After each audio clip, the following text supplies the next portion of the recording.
মার্কিন ইসরায়েলি আগ্রাসন শুরু হওয়ার পর বিশ্বের জ্বালানি করিডোর হরমুজ প্রণালী দিয়ে নৌযান চলাচলে বিঘ্ন তৈরি করে ইরান।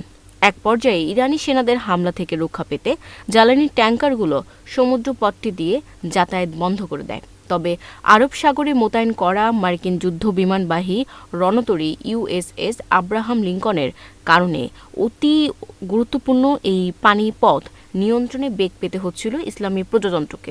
এবার সেই বাধা দূর হয়েছে বলে দাবি করেছে তেহরান।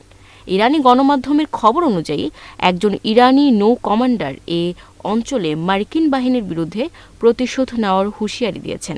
তিনি জানিয়েছেন ইরান মার্কিন বাহিনীকে তাদের নাগালের মধ্যে আসার জন্য অপেক্ষা করছে এবং তারা উপকূলীয় ক্ষেপণাস্ত্র ব্যবস্থার লক্ষ্যবস্তু হতে পারে বলে সতর্ক করেছেন। তিনি দাবি করেছেন ইরানি ক্ষেপণাস্ত্র অভিযান এবং তৎপরতার মুখে মার্কিন রণতরী ইউএসএস আব্রাহাম লিঙ্কন ইরানের জলসীমা থেকে শত শত মাইল দূরে সরে যেতে বাধ্য হয়েছে।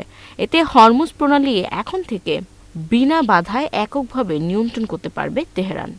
Desk report, news flash 71।